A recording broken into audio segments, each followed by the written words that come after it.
Can you help me fix my broken bicycle? The poor girl asked, unaware he was a CEO billionaire. His reaction will leave you speechless. On that quiet Saturday morning in Willow Ridge, when the world felt too heavy for her thin shoulders and the cracked bicycle was the only thing standing between her and losing her weekend job, Ava Taylor approached the stranger she believed was just another passerby, never knowing that the ordinary man kneeling beside his luxury SUV was actually Ethan Wells, the elusive CEO billionaire who built one of America's most powerful tech companies from nothing. She had no idea that the poor girl with the trembling voice and scraped palms was about to collide with a man whose decisions moved industries, shifted markets, and changed lives.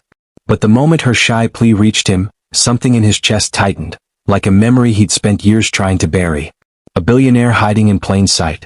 A poor girl with a broken bicycle and a breaking life. Two worlds that should never meet, but did. Yet why did the CEO billionaire freeze when she begged him for help?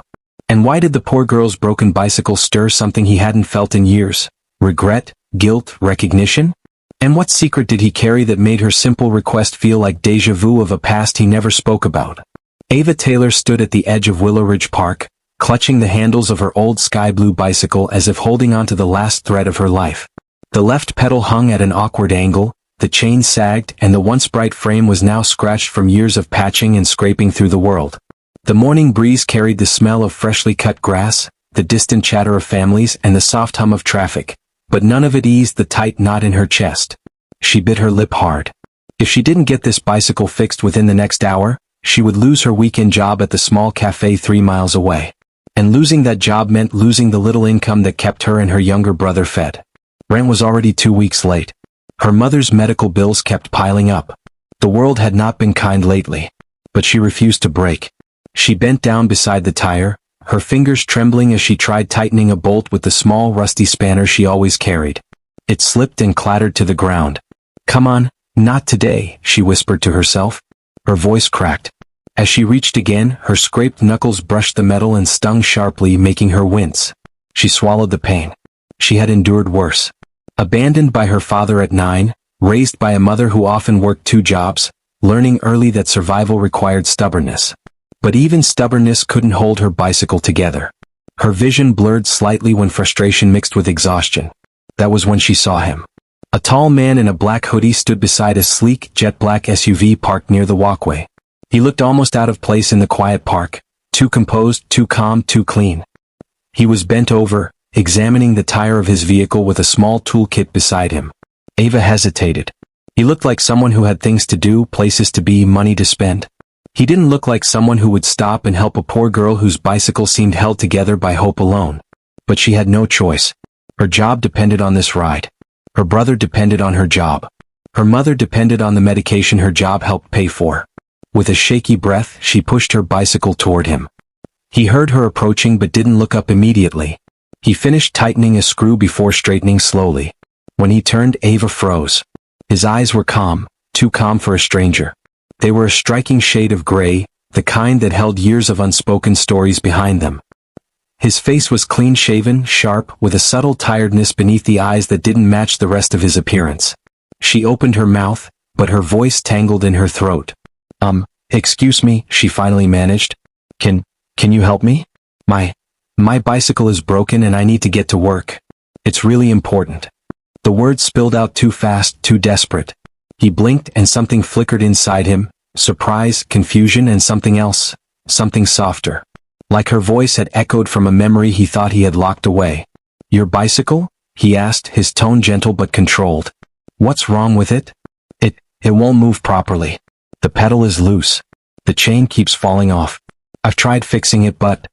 Her voice cracked again. His eyes shifted to the battered bicycle, and for a moment his expression changed, only slightly but enough. A tightening around the jaw. A subtle inhale. Like the sight of the broken bicycle struck something deep inside him. A memory of himself at 12 years old. Penniless. Fixing his own bicycle with scraps beside a rundown motel while his mother saved every dollar she could. A broken bicycle. A broken life. A boy who swore to change everything. He pushed the memory aside. "Let me take a look," he said. Ava blinked in shock. She hadn't expected him to agree. He knelt beside the bicycle, inspecting the pedal, the chain, the frame. His movements were precise, skilled, like someone who had fixed more things in life than he ever talked about. She watched him anxiously, chewing her lip. After a moment, he looked up at her. "Why are you riding this thing all the way to work?" he asked quietly.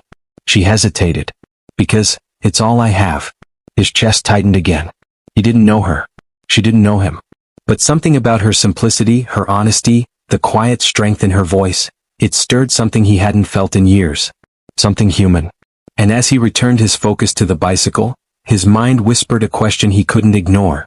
Why did helping this poor girl feel like the universe was bringing back a chapter of his past? He worked on the bicycle in silence, the early sun glinting off the chipped blue frame. Ava shifted her weight from foot to foot, fingers twisting the frayed strap of her backpack. Every few seconds, her eyes flicked toward the small cracked watch on her wrist. "If I'm late again, Mrs. Ramirez will fire me," she murmured under her breath. He heard it. "Who's Mrs. Ramirez?" he asked without looking up. "My boss," Ava replied. "She owns the cafe I work at. It's not much, but she pays me fair. I can't afford to lose that job." His hands paused on the chain.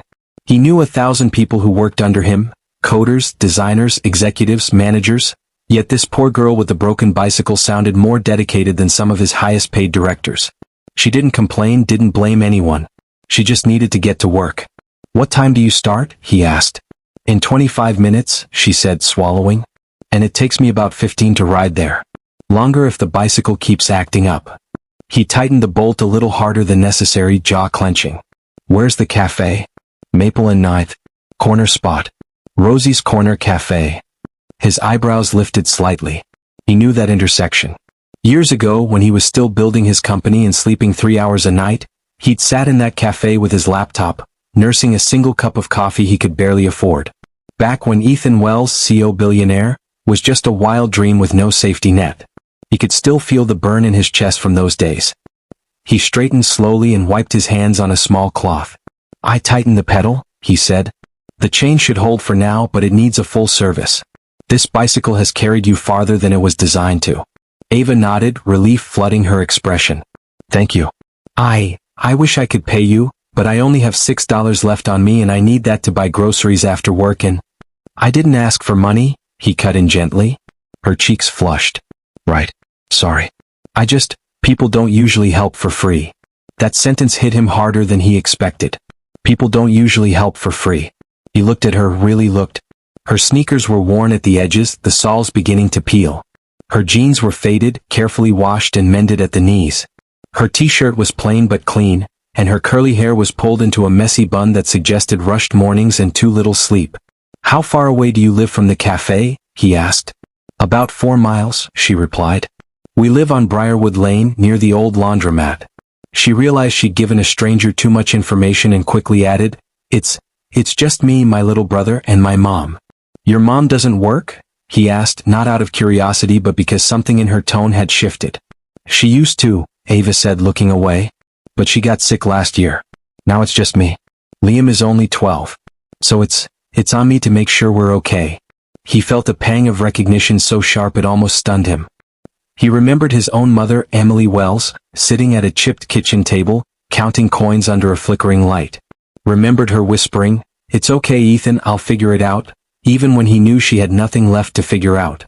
Remembered his own broken bicycle leaning against the wall outside because they couldn't afford a bus pass. "Can you test it?" he said, stepping back. Ava nodded and swung her leg over the bicycle. For a second he worried the old chain would snap immediately, but when she pressed down on the pedals, it rolled forward smoothly across the path. She circled twice, then came to a stop in front of him, her expression brightening with genuine gratitude. "It works," she said, almost laughing with relief. "Thank you. Seriously. Can you help me fix my broken bicycle? It sounded so desperate in my head, but you actually helped. Most people just walk past." His eyes softened at the echo of her earlier question. "Sometimes," he said quietly, "people surprise you." A car sped past on the street, loud music momentarily breaking the fragile silence. A couple walked by with their golden retriever, giving Ava and the man a passing glance but no second thought. To the world, it was just a poor girl and a stranger helping with a broken bicycle. No one knew the stranger was a CEO billionaire whose net worth could silently buy half the neighborhood. A buzz from his pocket interrupted the moment. He pulled out his phone. The screen lit up with multiple notifications, missed calls, urgent texts. "Board meeting in 30. Investors waiting. Where are you? His assistant, Taylor, had sent at least 5 messages. He should have been in a glass-walled conference room downtown, staring at charts and numbers and projections. Instead, he was in a park, tightening a bicycle chain for a girl who didn't know she was talking to the man whose face she'd probably seen once or twice on the news. Everything okay? Ava asked, noticing the slight frown. He locked his phone without replying to the notifications. It can wait, he said. She blinked. Who says that about whatever business requires a car like his? He cleared his throat. Look, Ava? She stiffened. I didn't tell you my name. He held her gaze steadily. It's on your cafe apron. He nodded toward the rolled-up fabric sticking out of her backpack, where Ava was stitched in small, neat letters. Her shoulders relaxed slightly. Right. Yeah. Forgot about that. He took a breath, weighing his next words. Even with the bicycle working, you're cutting it close, he said. If you're late again, you said you might lose your job. She nodded. I can give you a ride, he continued. You and the bicycle. You won't be late. Her eyes widened. Oh, no, I could never ask you to do that. You've already helped enough. I don't want to be a burden. And I don't even know your name. He hesitated. Telling her, I'm Ethan Wells, the CEO Billionaire, would change everything. It always did. People's postures shifted. Their words became careful, their gratitude rehearsed, their smiles calculated. The poor girl with the broken bicycle would disappear, replaced by someone who suddenly realized she was standing in front of money. So instead he said simply, I'm Ethan. Just Ethan? She asked with a half smile. Just Ethan, he replied. She studied him, trying to decide whether to trust him. A stranger offering a ride to a poor girl with no backup plan. It sounded like the beginning of a cautionary tale. But there was something in his eyes, steady, grounded, oddly familiar. And time was not on her side. Okay, Ava said slowly. I'll let you give me a ride, but only if we can fit the bicycle in the back. I'm not leaving it. He almost smiled. Deal. As he opened the trunk of the SUV and carefully helped her lift the broken bicycle inside, he felt that strange pull in his chest again. He couldn't shake the thought that this wasn't random. That the universe, fate, or whatever force he didn't believe in had just tied the CEO Billionaire and the poor girl with the broken bicycle together for a reason he was about to discover. He shut the trunk with a soft click and glanced at her. Let's get you to Maple and 9th, he said. But in the back of his mind, one question wouldn't stop echoing. When she eventually discovered who Just Ethan really was, what would she do? And what exactly was he about to do that would leave her speechless? The ride to Rosie's Corner Cafe was quiet but strangely comfortable. Ava sat beside him, clutching her backpack to her chest, her bicycle folded gently in the trunk.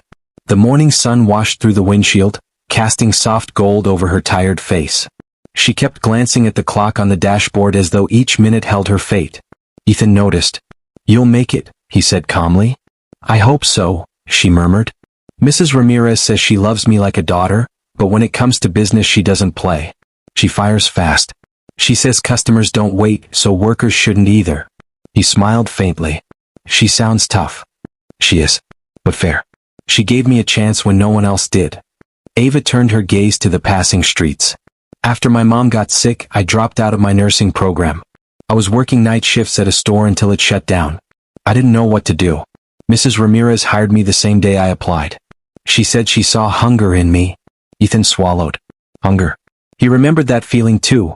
Working late, studying code in a crowded library, cleaning motel rooms with his mother to survive.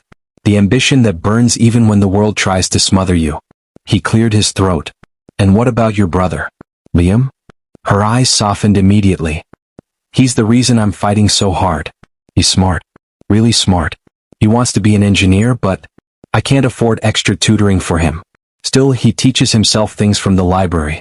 Last week he fixed the neighbor's radio. Ethan listened, absorbing every detail. The world he lived in, share prices, boardrooms, investor meetings, felt so far from the simple sincerity in her voice. It anchored him in a strange way.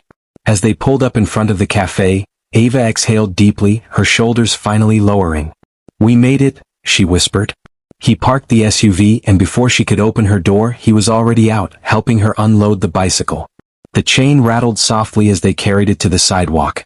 Ava set the bicycle against the wall, then turned to him with shy gratitude. I don't know how to thank you, she said. You saved my job today. You don't have to thank me, Ethan replied. Just be careful. That bicycle won't hold much longer. You should get a safer one. She let out a soft laugh that carried exhaustion and humor. I know. But until I can afford it, this one has to keep pushing. He opened his mouth to say something like I can help you, but he stopped himself. He had learned long ago that helping people wasn't always simple. Money changed how people looked at him, changed their voices, changed the way they walked around him. And Ava, with her unfiltered honesty, didn't look at him like the world did. He didn't want to break that. Inside the cafe, Mrs. Ramirez was bustling behind the counter, shouting orders and wiping tables. When she saw Ava rush in, she raised an eyebrow. "Cutting it close, girl," she said, though her tone held affection. I know, Ava replied, quickly pulling on her apron. "My bicycle broke again." Mrs. Ramirez sighed dramatically. "That bicycle has 9 lives. 10, Ava corrected with a small smile. Ethan lingered outside for a moment, watching her move behind the counter. Quick, focused, determined. She greeted customers with genuine warmth, wiping tables, taking orders, serving with practiced ease. She looked like sunlight in a place used to shadows. Something inside him tugged, curiosity, admiration, maybe even longing. He didn't know what to call it yet. He stepped inside. A bell chimed overhead, and Ava froze for a split second before schooling her face into a polite smile. "You came in?" she asked. "I figured I'd try the coffee," he replied lightly. "I used to come here years ago." Mrs. Ramirez, hearing his voice, turned. She paused long enough to take him in. His posture, his clothing, the quiet authority he carried without trying. "You're not from around here," she said bluntly. Ethan almost laughed. "Is it that obvious?" "Men who look like you don't wander into my cafe for fun," she replied. "What can I get you?" "Whatever you recommend." "Strong black coffee," she said immediately, then turned away to prepare it. Ava stood a little closer than necessary, wiping the counter even though it was spotless. "You don't have to stay," she said softly. "You probably have somewhere important to be." He hesitated. He did have somewhere important to be. A board meeting waiting. Investors expecting him. A billion-dollar company ticking forward without him. But he found himself saying, "I can spare a few minutes." As he watched her prepare orders, he noticed how she never rushed rudely, even when customers snapped at her. She apologized when she didn't need to. She smiled even when exhausted. There was a quiet resilience in her that reminded him of everything he had fought through, and everything he had lost along the way. Mrs. Ramirez placed a steaming cup before him. "On the house," she said. "For helping my girl." Ava's eyes widened. "Mrs. R., he didn't ask for anything." "It's called gratitude," the older woman snapped. "Now stop overthinking and go clear table 5. Ava hurried away, flustered. Ethan took a sip, then blinked in surprise. It tasted exactly like he remembered, rich, dark, grounding. He hadn't expected nostalgia to hit this hard. As he sat near the window, his phone buzzed again, another message from his assistant. "Ethan, the board is asking where you are. We need you. This meeting is crucial." He typed a quick response. "Running late. Start without me." He put the phone down and watched Ava laugh softly at something a customer said. And in that quiet moment, something inside him settled. He didn't know why this poor girl with the broken bicycle felt like a turning point in his life, but she did. What he didn't know was that Ava had glanced at him 3 times already, wondering who just Ethan really was, and why a man with a luxury SUV and expensive watch had chosen to help a poor girl like her. The lunch rush had ended. The cafe quieted into the warm lull of clinking cups and soft conversations. Sunlight spilled through the windows, painting golden stripes across the floor. Ava moved from table to table, wiping surfaces and collecting plates with practiced rhythm. Ethan remained at his corner table, sipping the last of his coffee. But his mind wasn't on the coffee anymore. It was locked on Ava, her kindness, her quiet determination, the exhaustion she tried to hide behind polite smiles. And the subtle ache in his chest wouldn't stop. He checked his watch. The board meeting had already ended. Dozens of emails likely awaited him. Investors probably wanted answers. But for reasons he couldn't fully understand, none of that felt more urgent than this moment. Mrs. Ramirez approached him unexpectedly, wiping her hands on her apron. "You look like a man with a lot on his mind," she said. Ethan blinked. "Do I?" "You sit like someone carrying 2 worlds. One in front of you and one behind you." Her accuracy startled him. She leaned slightly closer. "I don't know who you are. I don't need to know. But that girl," she tilted her chin toward Ava, "she's been fighting storms since before she learned to tie her shoes. If you're going to be in her life even for a minute, don't add another storm. Ethan swallowed. I have no intention of hurting her. Mrs. Ramirez studied him for a long second, then nodded once as if satisfied with something she saw in his eyes. She turned to walk away but not before adding, good? Because I protect my own. He watched her disappear through the kitchen doors. Ava approached next, balancing a tray of dishes. You're still here? She asked, surprised. I wanted to check if you survived the rush, he said lightly. She rolled her eyes. Barely. People get savage when they're hungry. He chuckled. You want a refill? She asked. No, I'm good. But, he hesitated. I wanted to ask something. She raised a curious eyebrow. How do you get home after your shift? Ava shrugged. Ride the bicycle like always. You'll be riding it at night? Yeah. But it's fine. The streetlights mostly work. Mostly? He repeated, frowning. She laughed, but it was a tired laugh. Ethan, I've been riding that thing for years. I'll be okay. He looked at her for a long moment, the weight of his thoughts pressing behind his eyes. Ava, that bicycle isn't safe. And you shouldn't have to risk your life every day just to survive. She blinked, taken aback by the concern in his voice. I appreciate it, she said softly, but this is just how life is for some people. That doesn't make it right, he murmured. She wanted to answer, but a loud crash from the kitchen made her jump. I'll be right back, she said, rushing away. Left alone again, Ethan exhaled deeply, running a hand through his hair. His chest felt tight, like the universe was urging him to act. To do something he hadn't done in a long time. Make a decision that wasn't about profits, shareholders, or headlines, but about a human being who deserved better. Finally, when Ava reappeared, wiping flour from her forearm, he stood. Ava, he said gently, let me drive you home tonight. She blinked. What? No, I can't ask you to do that. You're not asking. I'm offering. You don't even know where I live. I know enough to worry, he said. And I know that the bicycle won't make it another week. Her lips parted, but no words came. She didn't know what surprised her more, that he cared, or that someone cared at all. Before she could form an answer, Mrs. Ramirez called from behind the counter. Ava. Customer wants to pay at the register. Ava gave him a helpless look and hurried away. Ethan stepped outside to breathe the cool air. His SUV stood glinting under the sun. He walked toward it slowly, deep in thought. Should I tell her? Should I let her know who I really am? Would it change everything?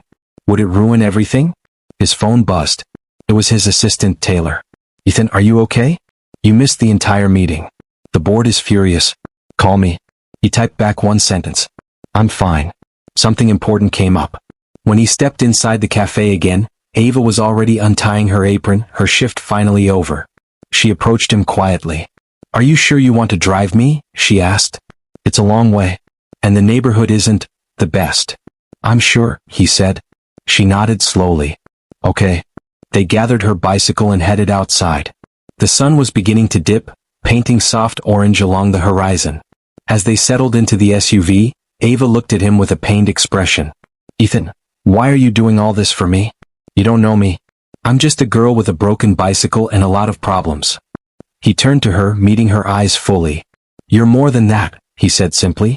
You're someone who refuses to give up. Someone who works hard.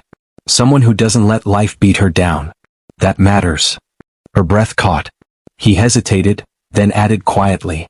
And sometimes helping one person means more than the entire world watching. She didn't know how to respond. Her throat tightened. So she looked away, blinking fast. The drive home was quiet but not empty. It was filled with the tension of unspoken truths and rising questions. When they pulled up to her apartment building, small, worn down, paint peeling, he felt that familiar ache again. This is us, she said, bracing herself for embarrassment. He looked at the building, then at her. You deserve better, he murmured. She forced a smile.